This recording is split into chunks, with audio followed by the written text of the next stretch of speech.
Episode 5, that's kinda cringe, bro. That was Gold Mage by Homestuck. The game from the game Homestuck, the multimedia universe Goldstuck. It's I don't think it's really a game. It's more of a visual novel. Visual novel, web novel is the best way to describe it. Yeah, it's probably the first song. You try to get me into it, but this is the first song I've listened to it, and I actually enjoy it. Is all the music like this? That's good stuff. Yeah. Homestuck's, yeah, I think some of what Homestuck's known for is it's fairly good soundtrack. It's nothing extravagant, but for a little web novel you find on the core of the internet, it's pretty good. Fair enough, yeah. Now, Alex, you weren't here last week. Care to explain yourself? I was feeling a little out of it, not gonna lie, and sorry, but at the same time we got to meet our epic friend guest. I forget his name. Don't worry, man. The weeboo name Atsuo, at least, is what it is. Yeah. Atsuo. Wait, yeah, Atsuo. Atsu. S-U, yeah, S-U-O, yeah. Very epic. Quite. So, now, Alex, do we have any emails? Do we have any comments? No emails. As for comments, I forgot to check. There was nothing in the emails, so do you know? The last comment we got one comment over the course of last week. We got it from Freep Nazi. That's a good way of putting it. The fuck is this shit, bro? Yeah, I have no idea which episode he's talking about, because I don't want to click on it, because if I click on it, that messes up our stats. I don't want to do that. I believe it's from the last episode, because there's actually a comment that's suspended right now. So I'm going to allow the comment and see if that works. Fair enough. All right. While Alex is doing that, we only have features are pretty light this week. Actually, we have Rockbusters. We got its brother. You could even say its brother's feature, Shlockbusters. We got Hellboy on the slate for that, as courtesy of Alex, and we have In the Moment, which is a double feature including Inside Xbox. That just aired today. It's gonna air tomorrow, so yesterday for that, and joke about Joker's release for Smash Brothers Ultimate. Beautiful. Yep. So we're starting off with the Rockbusters. Yep, and like you said, I was really hoping something over these past 4 weeks, but no emails. Unfortunately, we haven't gotten anything new. That's fine. We are officially shelving the $5 Play Asia coupon. Yeah. And this will be the last week where anyone can have a chance to win the Spider-Man. Yeah. I fear that the clues may be a little bit too. You guys may not get to grips with it, especially if you haven't watched Rockbusters, so you don't know. Yeah. All right. Well, yeah. What if you just give the answers to last week's as more of an example for this week, and then you can. Well, yeah, that was exactly what I'm going to do. All right, so. Yep. Perfect. So first off, I'm going to skip the usual cryptic clue we have. So how Rockbusters works is I give a cryptic clue and the initials of a game, and you have to guess what it is. So for the last week's clues, we have, if you're a musician, check this spot out. That was RH. The answer was Rhythm Haven. Second clue was... Wait, isn't it Rhythm Heaven? No, actually, yeah. I checked it out, actually. It's Haven. I thought it was Heaven, too. Yeah, it's a bit weird. Are you serious? Yeah, it is, yeah. With that out of the way, yeah. With that said, second clue was, I didn't even know a bird could hold a pen. Wonder if they'll use quills. Initials were PW. That was... By the way, yep. just to throw this in there, I think you're mentally challenged because it's Rhythm Heaven. Alex, I don't know what to tell you. Look, if we look here... I'm literally looking at it right now. 3DS, DS, Wii, they're all You're Rhythm right. Heaven. Okay, does that cryptic clue still work? Even if it's, I don't think so, but okay, it's fine. No one tried it anyway. Okay, fair enough. Okay, don't worry, guys. This week's clues are a lot. I got the titles right. They're better. All right, second clue. I didn't even know a bird could hold a pen. Wonder if they will use quills. The initials were PW. The answer was Phoenix Wright. Third clue, courtesy of Alex. This fuzzy critter seeks to travel afar in hopes of making life more exciting. Initials SA. The answer was Star Fox Adventures. Oh, that's such a good game. Yeah, so now that you guys have a taste of what the clues are, this week we have 2 medium clues and 1 easy clue. Start off with the easy one. It's been a while since I've gambled there. Now I have a reason to go. Initials NV. Second one, Had to move the herbs to get to the cinnamon. Initials TS. Third one, I went hiking in the mountains while I was in Japan the other week. Guy in a garb walked me through the path. Initials NG. You can submit those answers to that'skindofcringeable@gmail.com, as we said, for a copy of The Spider-Verse, redeemable through Sony's proprietary video service, whatever that is. What is that, Alex? It's basically Sony picture. Use your Sony account, you log in, and it's their own website. I don't think it gives you the PlayStation 4 copy. I think it's just you download a proprietary launcher. It's a little weird, but it's free. So Fair enough, yeah. If that's DRM free, that's even better, alright? That concludes the Rockbuster for this week. Alright, from Rockbuster to Shlockbuster, where do we begin? So, if you guys don't know, recently they released the newest installation in the Hellboy movie series, which is just titled Hellboy. To pretense this, I know nothing about Hellboy. I've never seen a movie, never read the comics, I've seen the character vaguely around, but I don't know much about it. I didn't even know his name was Hellboy. I thought that was just a superhero title, but apparently it's his actual name. This movie is supposed to be a pretense to the other ones, as my friend told me. I went and saw it with a friend who is an avid Hellboy fan, and we both just face-palmed. It was the worst excuse of a movie I've ever seen, and I feel bad for him paying for me. Where to begin is really hard. There's a lot wrong with this movie. It's not new person friendly to the Hellboy franchise, which seems really weird. The story was dog shit. Like, I can't pretense this enough. The story was actually the worst thing I've ever seen. The CGI at times was like Photoshop level of comedic, but the battle scenes in that movie are the only redeeming aspect. Overall, it's a movie that if you find it in a $5 bin, you'll bring it home, you'll have a good laugh over it, and you'll enjoy it. It's not utter terrible, but for the level they were going for, it's inexcusable. It's just bad. There are going to be Hellboy spoilers ahead. I don't know if you really want. We'll put a little box in the top corner. Just click it to skip. Hopefully we don't have any superhero watchers here, because that's not our audience. I mean, what is our audience? Well, it's people like us. Yeah, that's a very broad thing. Outsiders. At the very least, outsiders. We don't watch that stuff. I don't avidly watch it. I'll watch it with friends mainly. But we're gonna put timestamp. The start with Hellboy, for some reason, King Arthur was a big thing in it.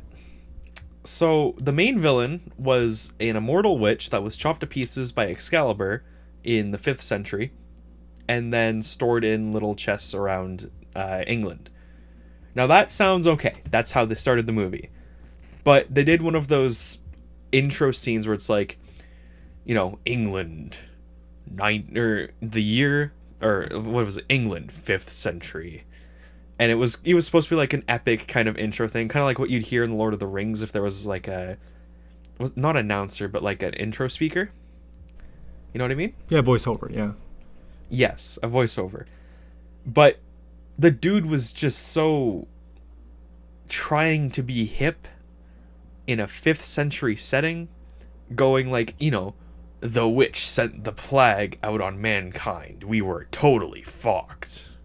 And I was just like, it wasn't funny. It wasn't interesting. Yeah, like, you get an initial giggle the first time it happens, but like the entire intro was like that. Just kind of odd comedy, and it was so stupid. Yeah, does that extend out into the movie, all self-aware and whatnot? No, that's only the intro when it's in 5th century, showing the queen being dismembered, which is the main villain. And so that's when you get to the main story. The plot of the story is more or less Hellboy fighting his inner demons, even though it seems very out of place for his character, about whether or not he wants to stop the apocalypse. And it's such a bad story. It's so convoluted. They added a lot of characters they didn't need to. It felt like they bought too many character rights and just wanted to use all of them. Like, it starts off in Mexico. His friend dies that we have no emotional connection to, yet they draw it out for like 10 minutes straight, and we don't care. Like, we've never seen this guy before. He gets pissed drunk, and then it seems like he's just drunk the rest of the movie. Half the voice actors, they felt ingenuine and just kind of they didn't want to be there. There was one character, at first she was totally random. It didn't make sense why she was there. Hellboy got betrayed by friends of his father's. He was about to be murdered. And then out of nowhere, this chick with a van picks him up and brings her to his house and heals him up. And it's like, he asks her, "Do I know you?" And she's like, "Yes, you saved me when I was a baby." Okay, why the fuck do you remember that? You were 6 days old. Because then they went forward to show her as a baby. You're telling me this isn't some sort of a character that was in another movie. You're saying this is... I don't know if it's in the other movies. Oh, exactly, yeah. So I think you should give it a little bit of liberty if, stuff like this. They didn't, they did the whole backstory behind her, which they did it, way after introducing her, and they didn't give any context beforehand. You had to wait such a long time to receive the context, and it just felt really weird. And even, as I said, even my friend who was there, he straight up said she was just a useless character. She was just another token black kid. As unfortunate as that sounds, it's all it felt like. They forced her to be part of the main cast because, let's go. There were some cool scenes with her. She's a psychic. She can talk to ghosts, but how she does it is she vomits a grotesque person that kind of connects to the inside of her. It's really weird, but the CGI on it was amazing. And I can't express this enough. I'm tempted to watch this movie again just for some of the epic scenes. The CGI was really good. There were 2 or 3 moments where I actually wanted to vomit from the CGI being terrible. Other than that, the most stellar thing I've seen so far. For live action, anyway. But she felt really useless. It was only cool when she punched ghosts and then vomited ghosts. Other than that, she just felt kind of forced. She had one important role at the end of the movie when Hellboy's dad dies and she, lets his ghost speak to him. At some point, she gets poisoned and Hellboy seeks Merlin, which was weird and out of the blue. But if you don't know, Merlin's supposed to be cursed with immortality at the price of all his power. So he can't die. Which makes sense as to why Merlin would still be alive in the modern age. He was sealed off for committing a crime, which I believe most of what they were talking about in terms of the Arthurian lore does relate back to actual Arthurian lore quite well. But this is where it gets fucky. This is where I had to put my foot down and I almost wanted to leave the theater. Merlin explains to Hellboy that Arthur indeed actually had a daughter. So the Queen of England, as it should have been, but they just said she didn't because she went into hiding, did not want to follow in her father's footsteps. Her daughter, a couple generations down, what do you think happens? The descendant of King Arthur himself decides to fuck Satan, or at least a random demon, and out comes Hellboy. So far in the story, we're at the point now where the Blood Witch has been fully revived, which is, something that you'd expect in a movie like this. And the only way to kill it is with Excalibur. Excalibur can't be wielded unless you're of Arthurian blood. So what do? They make Hellboy Arthurian fucking blood. Why do they do that? I don't even know if that's canon. I don't know if that's actually what the comics were like. I hope not. It seems so forced and so ingenuine. It was just bad. And then, he goes to grab Excalibur because Merlin's summoning it from the tomb of King Arthur, which it's often, that's the one reason why everyone believes King Arthur never existed. We never found his tomb. We don't know where he is. So, he's summoning the sword from King Arthur's tomb for a small period of time, telling Hellboy to grab it. He grabs onto the handle, and then he gets a vision of him riding a demon, killing humans with the sword, and he lets go. And it's supposed to pretext that if he takes the sword, the apocalypse is going to start, even though there's already the crazy Blood Witch who's out there, causing the plague to melt skin off of bones. So there's 2 apocalypses that they have to deal with now, and it doesn't make any sense as to why there's a second one that was never pretexted beforehand. And they don't even talk about it. They just show you the scene, which is a really cool CGI scene of him fighting. And then they close it. It's actually one of the trailer shots. One of the shots my friend was really hyped for was just a fucking intuitive shot as to what might happen. It never actually happens. And that's a trailer shot. So he lets go of the sword. Merlin says, "Fuck, what the fuck are you doing, you dumbass? Take the sword and end this." Hellboy says, "If I do, I'm gonna be the one that kills everyone." So what does Merlin do? Haha. Well, you know what? Fuck you, bitch. Even though I'm cursed with immortality, I'm just gonna die, and I'm glad I'm not gonna be around for the end of the world. Have fun. So at this point, he doesn't take Excalibur. He's gonna kill everyone if he takes it, but he needs to take it to kill the Blood Witch Queen thing. Are you following this? Because if you are, I'm genuinely surprised. Yeah, like into what I don't know who the Blood Witch Queen is. She's the person they dismembered at the beginning of the movie. Why do they need to kill her? Because she's the cause of the plague that nearly wiped out England back in the day. But she was dismembered. Yes. She's immortal. She actually can't die no matter how many pieces you cut her into. Oh, but I thought it was someone else who got, punished with immortalization. You know? She wasn't punished with it. She sought after it on purpose. Oh, okay. Merlin was punished with it for seeking too much power. Oh, by the way, I mentioned Merlin died, right? That makes no sense. He literally dies telling Hellboy, haha, fuck you, I don't want to be around for the end of the world. So, at this point, I'm literally sitting there scratching my head going, what is this? Why? We move on, move on to the end of the movie. They go to downtown England because his father's been abducted by the Blood Witch. Like, one of two people he cares about in this world. There's another character who's had, like, a very obvious forthcoming how he's gonna turn into a man-eater. And it was, like, he injects himself with a serum to stop it because apparently supposedly he can't control it. But in the final scene and the after scene, he turns into it on will and just fights and, perfect control. So I don't get the point of why he was hiding it or why he felt so scared to use it. Because he has full control over it. It didn't make sense. Yeah, it's a bit weak, obviously. Plot hole. It was super bad. Like, it was one of the best transformations I've seen. It was, as I said, the CGI in this movie is to kill for. It's amazing. I would almost recommend you see this movie if you can see it for cheap. Or, that's 5-finger discount on the internet whenever it comes around. Like, just for the epic CGI. Like, just ignore the story, turn off your brain, and watch those fights. They're great. Anyway, end of the movie comes around.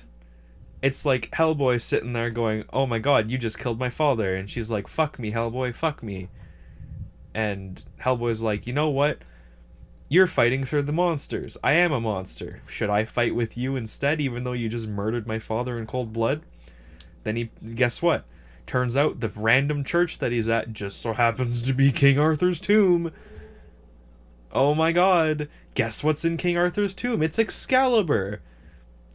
The second he picks it up, demons spawn from the streets. They just come out of the ground. They're just fucking killing everything. Pretty cool scene of some demons murdering humans for a little bit. Not gonna lie, it was pretty epic.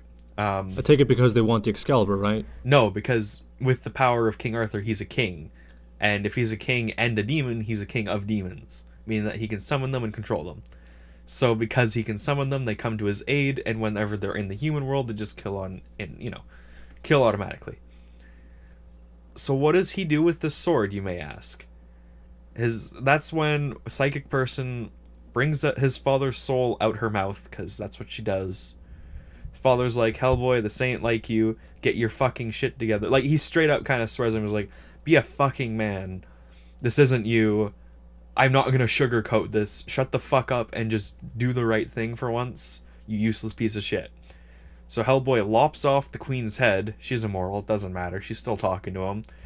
But he puts the sword back in the ground. When he puts the sword in the ground, all the demons go away because he's no longer a king. And as the ground is sealing up from hell, because hell was literally opened, he just throws her head in there. So now her head's in the human realm, and her head's in the demon realm, body's in the human realm. And that's more or less the end of it. Oh, they did show an extra scene where Man-Eater guy, Hellboy, and psychic ghost punching girl are a team on like a government secret thing, and they're fighting together. It's a really epic scene. It actually looked like it was setting up another movie. I fucking doubt this will ever get another movie. It was so bad. It was undeniably terrible. But at the end, there was one villain that my friend was disappointed because it wasn't going to be in this movie. I don't remember the name. If you guys know, leave it down below. But they fucking teased the Fishman at the end, saying that he had no trace in the movie at all.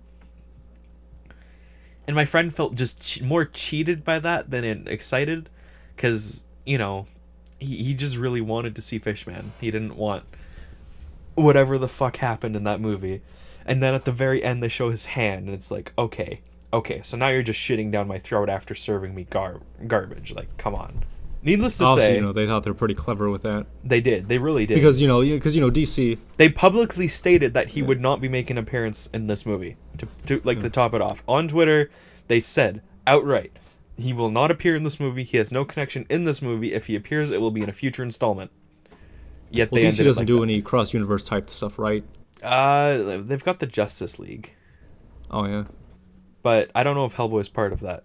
I really don't know anything about DC in general.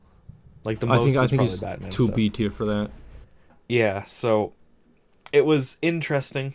Bad movie, terrible storyline, great action scenes, CG was spot on, and I feel like the music was also fairly good, like a 6, 7, or maybe even 8 out of 10.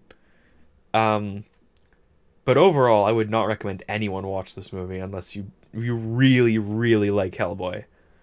Like, you have to adore this character with, like, unrequited love. Because my friend's a huge fan, and he still regrets seeing it. He wished he had just saved his money and bought magic cards. Obviously, it looks like nobody is, because it's paying quite a bit, right? We're sitting at 30% tomatoes. 30% on tomatoes? I think it's even 23%, yeah. Oh, man. I don't normally look at movie reviews, so I wasn't aware. But damn, it's just bad. I can't describe it as anything else. In comparison, I won't go into details about the other movie, but recently I'd also seen another movie by DC, which was Shazam. I went to see it with the exact same friend. That movie is gold. It's amazing. It's really good. So it's not just DC being stupid. I don't know what the difference was between the two, if there was a different director or if they just had more time to work on Shazam than that. Shazam's a 10 out of 10. Shazam is perfection in that genre of kind of B-tier superheroes. Hellboy is garbage. The Hellboy movie was just something that's irredeemable. There's nothing good about it. That's all I really got to say about it. What's your opinion from what you hear? Well, it's I don't know. Maybe we'll do a return to this in a few months when it comes out on DVD, and we'll both watch the ending. It again. The ending, that's pretty. You nifty. saw the Open up, ending. close it. You saw the ending like a mile away. If you watched the movie, you knew it was going to happen. You didn't expect the hell to open because no one even explained that hell opens. But yeah, that was a nifty little thing that happened in the end. You're correct. So from the sounds of it, it was pretty much an origin story for half of it. The other half was, the whole thing was an origin story. Right? Yes. Oh, I also forgot to explain the fact that not only is he demon, Arthurian, and human, he's also Nazi. So he was brought into the human realm by a Nazi necromancer or something like that, which was fucking weird. So he actually, at one point in the movie, complains to his dad that he hid the fact that he was Nazi by birthright. If that makes any sense. Can't say it does. Yeah, no, So it really doesn't. You want to move on from this? Kind of sure. The movie was so bad I just don't enjoy talking about it. Don't watch it. Just don't. All right. What are we gonna call this? Inside Xbox or In the What are moment. we calling this? So In the moment. We're calling this. Are we? Oh yeah, that's right. Double feature. All right. yeah, we've got two things for in the moment. The first one being Inside Xbox, and I'll let Matt take the stage here, because he's got more to say on Xbox than I probably ever will. But hey. Fair enough. All right. So this is a look at the season 2, episode 3 of Inside Xbox. Happened April 16th. We only watched say the first half an hour up until where the back and pack games were announced, and we just dropped out.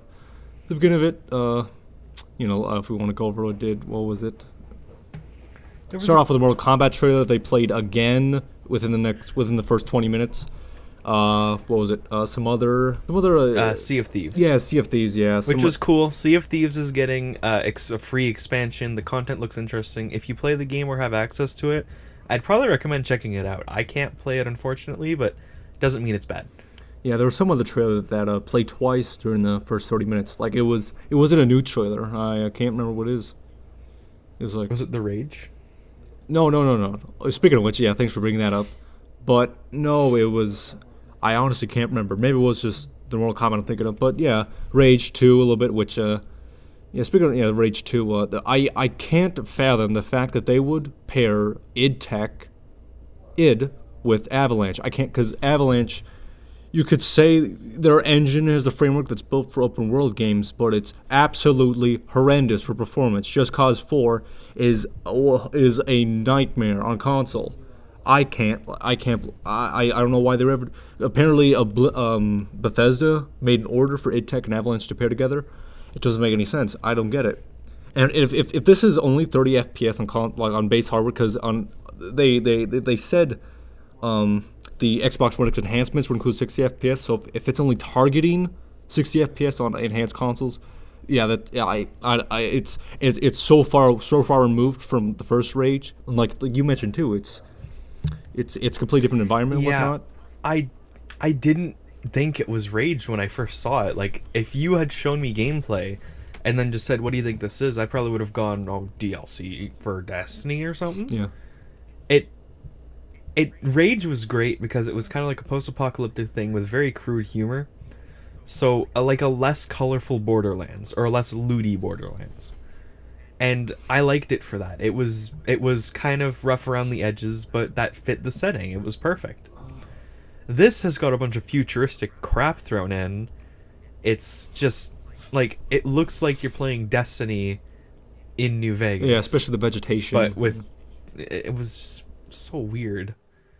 But the worst part is, the great part about Rage 1 is you could find the BFG, or Big Fucking Gun, from Doom. And that was a cool secret.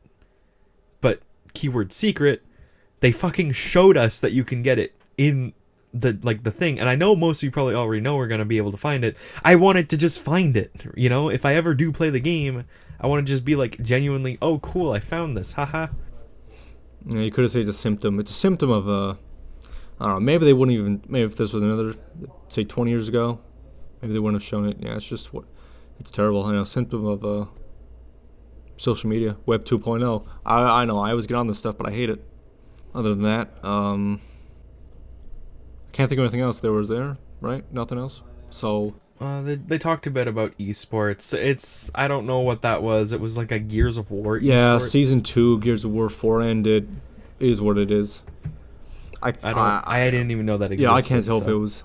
I can't tell whenever it was big. Apparently, Gears of War 2 is the height of... It's like how Halo 3 was the height of competitive scenes, or like 2 and 3. Halo 2 was the height of... Gears of War 2 was it? But yeah. Nice. Yeah, the most important thing for us is the backwards compatibility announcements and Xbox One X enhancements. I gotta say, honestly, I'm normally not excited for these, but there's a couple titles on here that I'm pretty stoked for. I don't own an Xbox, but if I do, I'd probably pick these games. Yep. There's a total of 6 titles actually. So the new Welcome Edition is Ninja Gaiden 2, probably the second most requested behind Max Payne 3. Which is Xbox One X enhanced. The others are Xbox One X enhancements for already existing titles. It's Fable 2 and 3, Tom Clancy's Conviction, Double Agent, and Blacklist. Which it's all well and good. Nothing there 60 FPS, so it's not that big. But something about Blacklist is turns out, according to Digital Foundry, Blacklist is 1200 by 720. So it's gonna, the field of view, the vertical field of view is a little messed up. So actually, you actually see a little bit less compared to other consoles. You can tell, you can't tell it on its own. Yeah, I played a little bit of it. I couldn't tell on my own, but when they show the screenshots, it was a little bit squished. Huh. I was really excited to see Fable 2 and 3. From what I've witnessed of those games, I've mainly watched gameplay from streamers. those games are like godsends. They are some of the best Xbox exclusive games that I've debated buying an Xbox just to play. So, like, to see those getting some love, especially for like X enhanced, that really, it strikes a nice place. The RPGs. Actually, with this, it may be just what I'm craving for, because it is what it is. If it's a room with a bunch of characters, but Fable 2 and 3, with that middling Western RPG stuff, it may be down my alley because I saw another sort of WRPG and got my interest. I need to make a correction. Actually, Ninja Gaiden 2 is 60 FPS, of course. Obviously, just got that wrong. You said that. Oh, I thought I did. Oh, okay, because I said first. Yeah, the other stuff's 30 FPS. Not too interested. Is what it is. Yes. Yeah. Yes. You said this already. Yeah. Oh, I'm just saying because I thought I got Ninja Gaiden 2 wrong. But that aside, yeah, I gotta give Fable 2. Boy, man. I guess I gotta give Fable 2 a try because I have that. Yeah. You gotta let me know how it is, bro, or I'll have to come over and play it. True. Yeah. Well, why don't you? Do it anyways. I'll go. I'll start walking. See you in 5 weeks. Sounds good. Yeah, overall the first half we saw atrocious. I'm not gonna lie, but overall the Inside Xbox, like the design of it, I didn't mind it. It's very interesting, especially with the horrendous thing that was State of Play. If any of you remember, State of Play was disgusting. It just felt awful. Felt like they were trying to piggyback off of other developers, other platforms. Yeah, they didn't have any in-person stuff. Like Xbox is the only one that doesn't have just slides and announcers. Yeah, but that's also got its own appeal too, because Nintendo's great because it's very informational, but Xbox felt more casual. If you crack open a cold one, you just sit back and enjoy the show. Fair enough, yeah. I liked that feel. It's good to have that around. I'm not saying it's better than Nintendo's or anything. I think they're both good in their own fields. Yeah, Nintendo's a middle ground. Yeah, but Nintendo has better announcers because the Xbox guys. They're Nintendo's always about like just getting the information out in a nice, bright way. Yeah, plus they're older guys, Xbox so they don't try to pander to us that much. Yeah, so it was nice. I gotta admit, I liked it a lot more than State of Play. I am a Sony shillfag, but the way Sony's been acting lately, especially with their censoring issues, which I guess we can talk about another day. Yeah. Like, the censoring for Sony has been so bad. And recently they announced that they're doing it because they want to be part of the Me Too movement, which I find is just a terrible excuse. You want to talk about this for a bit? I'm trying to piece together. See, if they were just going for the whole blanket of feminism, fair enough. But what does that have to do with the Me Too? What does that have to do with what does that have to do? Yeah. So I don't know. They're saying we're trying to protect children from witnessing, things they shouldn't be witnessing, and they're gonna go back and censor. I think they're censoring games already released. You can correct me if I'm wrong. But I think they're going back and censoring older games as well as any new games that come out heavily. Well, and I don't think... An example of some censoring that I'm okay with was a game that recently came out from the... what was it? Trinspike Software, the developer from Danganronpa. They recently released Zonky Zero in the West. And they censored some aspects of the game. So what they did was they censored any of the children. Because a key mechanic is there's different ages for each of the characters. They're clones, they die in 12 days. When they respawn, they're children. And you can have intimate scenes with them in a hotel that you build, because you're on a deserted post-apocalyptic island. Once you build a hotel, you can have intimate scenes with each character. They censored those. I'm glad. That was just child porn. Ain't cool, bro.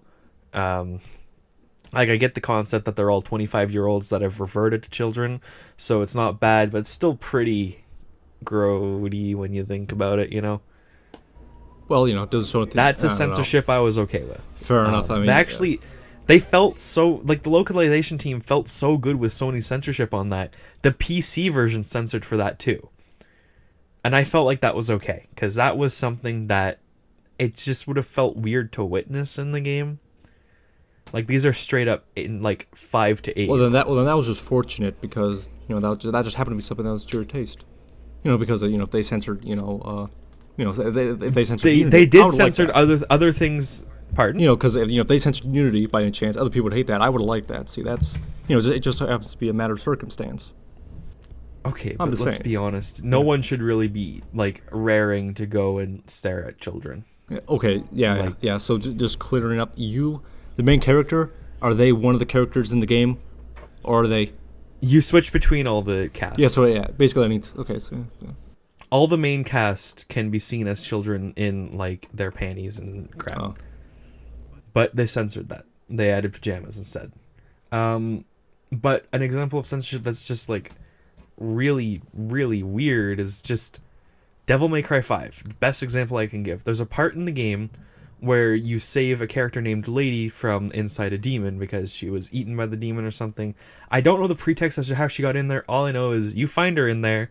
When you kill that demon, she falls out. She's naked because the demon was digesting her. It makes sense in context of the game. Every platform except PlayStation leaves it as is. PlayStation censors her butt crack with a beam of light from inside hell. Yeah, I've seen that. It makes no sense. The game is rated M, first of all. There's nothing innately sexual about the entire scene. I don't understand why they decided to do that. That's a form of censorship that just felt really out of place because it wasn't stimulating any sexual emotions or sexual vibes. It was there for just, consistency purposes and within the story. That's where I complain about a lot of the censorship. And even if there is some fan service, like a little bit in other games, a great series to explain this would be Senran Kagura. The dev for Senran Kagura, I believe, actually quit because it's just the West has been ruining his franchise, he believed. Something along those lines. Senran Kagura was made to be straight up just a fan service game. It was made to be a game that you... Sorry, I thought I heard something. It was made to be a game that you play because of the fan service. Like, the gameplay it's nothing spectacular. The graphics are fairly okay for an anime waifu simulator, but overall you're playing that game just because it's that type of game. And there's nothing wrong with that. It's it's a part of life growing boys and or girls, no judgment. Okay, yeah, but you're getting at that you're fine with it for fan service or for story context, right? Yes, I don't really play the Senran Kagura games myself, but I can understand the concept of someone wanting to play those games for those reasons, and that does not bother me. If it's not my thing, I can live with other people being with it, as long as it's not something that's really, really weird. Like I can't stand any form of child pornography. I've had a personal experience like in real life with like a child predator, child rapist actually. By the end of it. It's not a fun thing to go through. Rape in general is really bad, but that in general just really showed the true colors of the scenario behind it.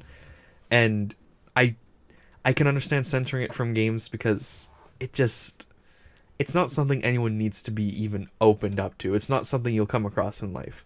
Whereas shooting water guns at girls on a beach might be something you come across in life because that's not horrendous. Sony's taking it too far with censorship under the false accusation of women's rights. That's what I'm going with. I get you, yeah. Are you sure that the MC5 was directly because of their... Oh, yeah, sure, fair enough, yeah. It was only on PlayStation. Yeah, I get you, yeah, so yeah. Clearly. It didn't make any sense. It was just so out of place. How do you feel on the censorship stuff? Obviously, one of the things like both, so, I just be speaking to the choir here. It's just yeah. So well, honestly, it's honestly, it's I'm one of those, I maybe I just so happen to just be too my roots be too rooted in conservatism. So it's like it's if the characters get changed, like make them look different, get more covered. I may be fine with that, fair enough, but obviously, So you're okay with Mortal Kombat censorship? Oh no! I'm not getting at that. No, man. I mean more like if it's a like a sort of anime style game and like for example, if they changed I can't think of an exact example. I'm just saying if it's anything resembling real life, no, it should be untouched. But if it's representing illustrations, I may or may not, just because it may appeal to me. But obviously, just keep everything untouched. Well. Yeah, personal preference is always going to play a big part in anything you play, especially when it comes to things like that. But if I were Sony, I wouldn't be worrying about censoring that. I would take Japan's approach on this. I would rather have growing children, stare at more boobs and or man abs or ass or whatever girls look at, than having children be openly, thrown into the whole sense of violence and destruction and looking at guns, and I never understood that. They're more worried about an 11-year-old seeing boobs than an 11-year-old knowing how to cock, load, and turn off safety on a gun. Games with violence are getting so realistic, it's kind of terrifying. I live in Canada, we don't have guns here, but the knowledge that there are children so young in the US playing games like Call of Duty where you clearly see the animation, lock, load, and click the safety off right as you're spawning into a map. Careful these there, days. you're sounding a lot like Jack Thompson. I don't know who that is. Oh, it's just American. I don't know. I'm saying, like, they're not censoring the things that matter at this point. Like, censoring the child stuff was okay. Maybe censoring some nudity, or if it's a T-rated game and it's overly sexualized, either re-rate it or censor it. I'm fine with that. Like Senran Kagura, it should not be rated T for teen. That is not a T for teen game. That is an M mature game because of the sexual themes. I believe that in that. The rating system exists for a reason. If you're gonna release it as a T-rated game, then censor it. You make, no jiggle physics, or you heavily tone it down, because that's like a big thing in that. You get rid of a lot of sexual overtones, you remove the change room thing, but don't remove all that if it's rated M. That just makes no sense. The whole point of the game being rated M is that content. But also, Japan likes to censor games based on violence. Like, there were a lot of scenes omitted from Metal Gear Solid 5 due to violence. I feel like Japan focused on the important stuff there because you don't need all that. You're probably more or less going to find boobs in your life than you would come into a situation where you need to lock and load a gun and shoot 12 people in the face. Maybe that's not the best, what am I saying? Interpretation of it? Yeah, maybe that's just not the best way to get your point across, but, basically, like, if do you want to simplify it, like what I'm trying to say? Well, obviously I get what you're getting at, but, yeah, everybody knows what you're getting at. It's just, I'm too retarded. Okay, I can't. Yeah, man. Okay. I'm not gonna cut this stuff out, man. Just so we go with it. But obviously, we have a problem with censorship. If you're watching this podcast, you should know most of this stuff is personal opinion. That is how I truly feel. Violence is something that's much more needed than sexual content. Yeah, we got that. We got a whole bunch of people worrying about mental illness, but it is what it is. So there you go. Yeah, that'll get remedies. Fair enough. Soon, I reckon. Yeah.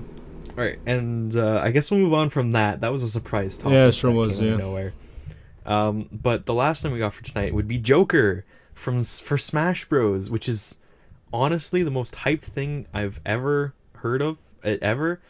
To pretext this, I've constantly been looking for leaks on Joker. I am hyped. Persona 5 is my top game of all time. It's way up there. If it's not my top game, it's my second, because I don't know, Animal Crossing is another love, another life. But the fact that not only surprise announced Joker, not through a direct, it was just a video on YouTube and then a tweet, but that they announced him less than 5 hours before he launches is insane to me. Like, yeah, we browsed. They all literally- day. Yeah, we didn't see any leak threads about not it. just all day. I've been looking for any hints for weeks now, because I am just that hungry for information on Joker. Well, obviously there were those directs saying it was yesterday. I think most of them were pointing towards yesterday, talking about some. We didn't have any directs. No, I'm talking about the direct leaks. Like they were all claiming it was going to be yesterday. There's been direct leaks for weeks. Yeah, okay. And yes, yesterday was supposed to be the big day, or the 14th actually. Like, it was supposed to be the big day where they announced a direct that would be on Thursday. So no matter what, nothing added up. They hit it very well, and I thought they did a good job on that. I just wanted to mention that because that's really cool. As for what they announced Joker palette swaps, and the stage mementos. And the stage has got to be honestly the coolest thing out of all of this. I looked at it. So the stage is based. Yeah, it kind of looks like the Battlefield reskin. Doesn't look that good.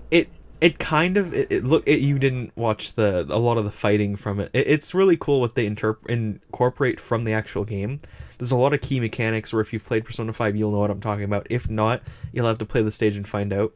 But the coolest part is the stage changes color theme based off of what Persona song is changing. If it's a song from Persona 3, it'll be blue and black, just like Persona 3 color scheme. If it's from P4, it'll be a gold and yellow, just like Persona 4's color scheme, whereas P5 will have the black and red. And that really just They went the extra mile on it. They made it amazing. I love it. It's beautiful. It's like, it's more than I could have asked for. I was expecting just a Memento stage, kind of like how we had the Cloud Strife, just the main city. I was expecting Memento, so it's what we got, but I wasn't expecting that. His animations are beautiful. The kit looks really interesting, not over the top out there like some other characters that we've gotten in the past. Like Bayonetta was really weird, but Bayonetta fit her game. But it still looks fun to play and unique. And then they also announced at the same time Stage Builder's coming back. So we're getting Stage Builder with Joker. You can make stages, you can upload them to a cloud, which other people can view your stages, and you can also download other people's stages. They added a bunch of new themes. It feels like you get as much creativity in the Stage Builder as you did in Mario Maker. That's a cool little thing to note on top there. It's just looks like it'll be fun to mess around with. But the thing that really got me, the thing that I despised, because there was one thing in this whole little mini direct that I hated. You want to take a guess as to what that was? Oh, man, it's the mini direct? It was basically a mini direct where they announced all the new content in Smash 3.0. I didn't see it, so I would have to guess. The one thing I hated the most. What's your guess? Character rebalances. No. Paid content that if you own the Fighter's Pass, you still have to buy. It's very small. It's nothing major. Nothing like, another stage. But they announced Mii costumes. Specifically, Persona Mii costumes. Yeah, one of them's a Sonic costume, aren't they? There's 2 Sonic costumes and I believe 4 Persona costumes at 75 cents USD each, or roughly $1 Canadian. So it just really gets me that I bought the season pass expecting not to have to buy any DLC, and I know they're just Mii costumes, they don't mean much to the game, but it just feels like a kick in the face for them going, oh well, you want all the Persona stuff? Come buy it. Hurry up, give us more. Yeah, it's just a little bit sleazy because obviously they didn't say you couldn't get it. I mean, obviously they would. If somebody I guess should have known if there were Mii costumes, that there were going to be Ultimate. I assumed they would have either been free updates or included in the bundles, or been exclusive to owners of the Fighter's Pass. Those would have been good. If you bought the Fighter's Pass, you got them for free. Otherwise, you have to buy them separate. That's how a Fighter's Pass normally works. That's a season pass concept. But no, they don't even include it. You save $1 off of each bundle, and you don't get any bonus thing other than a Rex costume. Oh, this is a first for Nintendo, isn't it? It just feels really dirty. It feels very Atlas-like, because if you don't know, Atlas is known for doing that. If you add up all the DLC for Persona 5, it's like twice the price of the original $80 game, $80 CAD, 60 USD. Yeah, they don't have season passes. They have a bundled pass, which the bundled pass doesn't save you money, it just buys it all at once. So yeah, I thought that was kind of sleazy. I just wanted to get it out of my chest.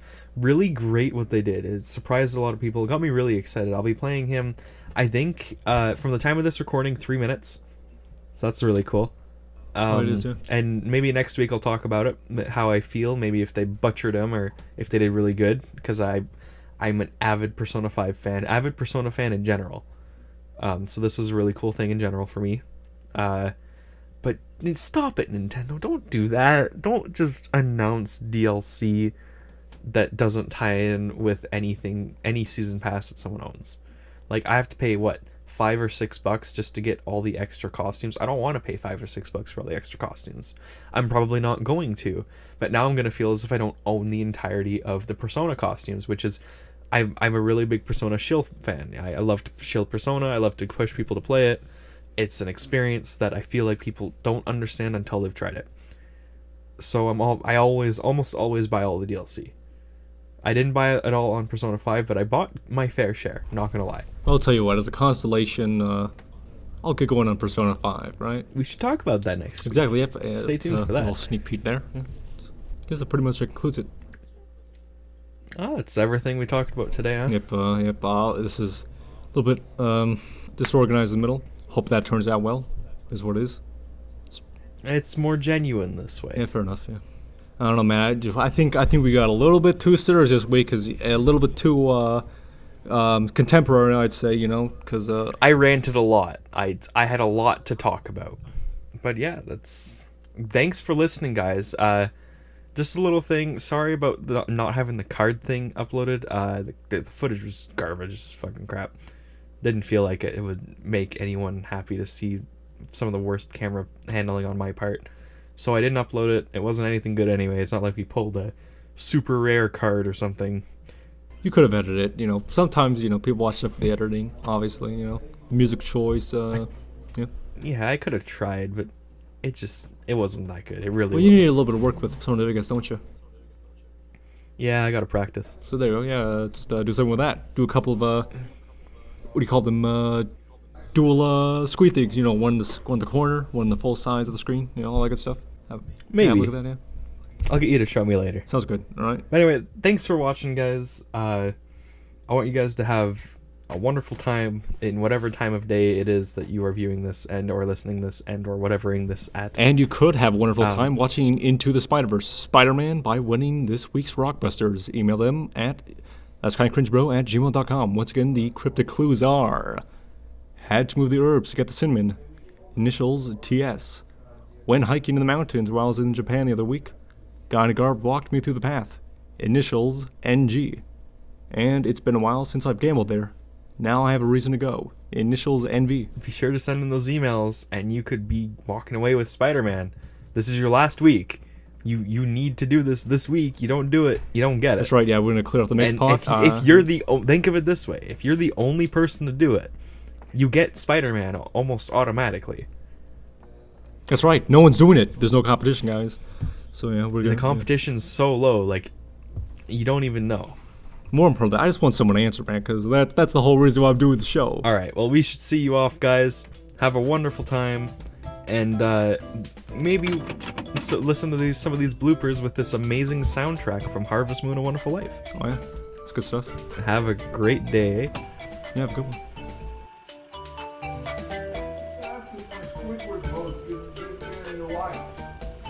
What? Wait, Hold on, Dad. did hold your on. dad just say what I think you said? My Squidward post is getting in line. Squidward pose! When it's circular, swinging from the slightly Germans in France. So that's, maybe the last, history. The pretty, yeah, because